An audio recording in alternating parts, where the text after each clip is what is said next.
to writing the second album. Because this is their sophomore album.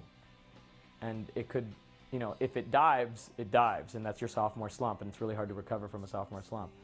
So it's going to be really interesting to see if they're able to just keep steamrolling it. If they go a different direction, do they keep doing what they're doing? I'm really interested to hear what they end up, you know, what they have in store.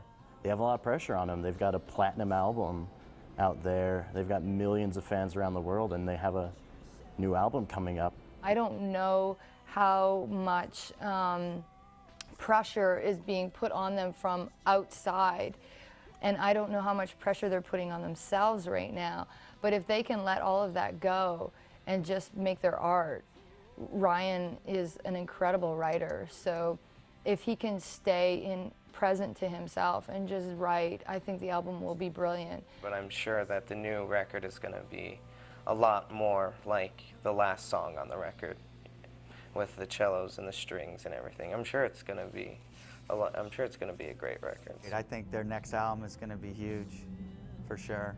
I mean, this is just the first step, I think, in their career, and after 160 shows and touring the world, they got a lot more to say, you know. It's right on that verge where, you know, the innocence, it's they're kind of losing it a little bit just because they've been around so much, but they haven't completely lost it.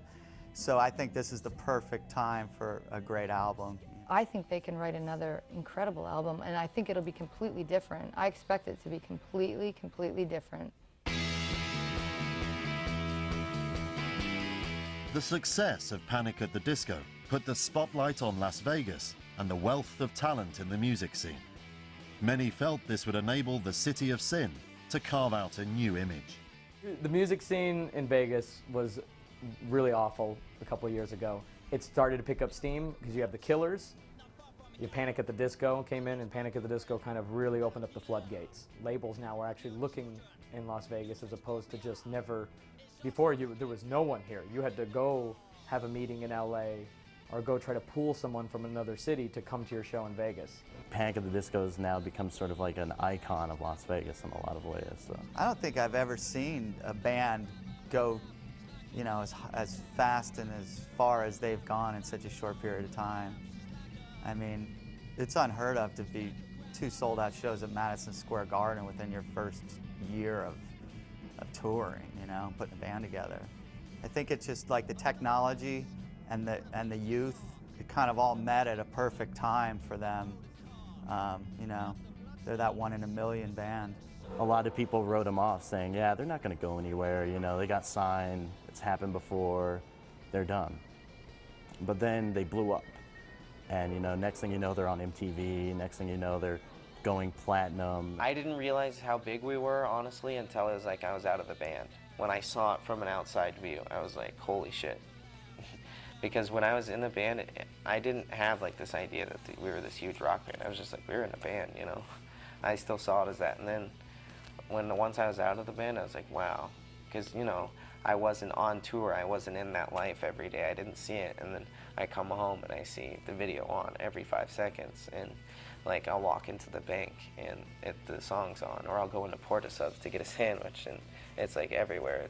It was really mind-blowing for me. Everyone in Las Vegas is surprised at their popularity. I don't think anyone thought they would get as big as they did, and their success is a testament to how the city has kind of written them off, you know, and wrote them off initially, and to an extent writes them off to this day. But their success just kind of flies in that, and, you know, that's good for them. It's good that they can break apart from kind of the negativity that surrounds the local music scene to be one of the most successful bands in America right now. Vegas has an entirely different image. It's no longer the place where rock stars go to die. It's where they come to create a career.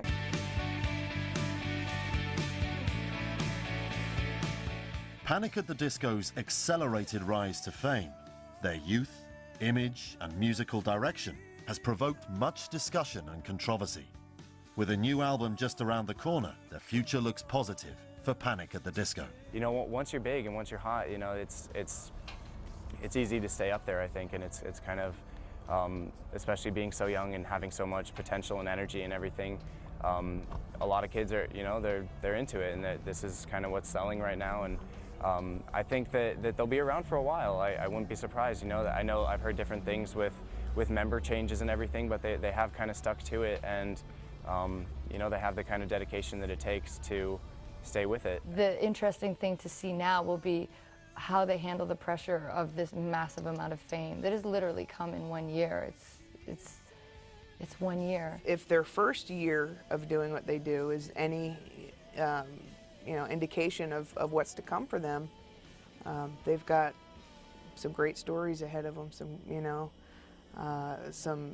they've had some amazing things happen to them already. So even if it went no further, even if the band decided tomorrow, this is it, they're breaking up, they've achieved some things that other bands who've worked 20, 30 years trying to do will never achieve. But there's not to say that you wouldn't want to keep trying and to improve on what you've done before, right? Keep challenging yourself and doing better.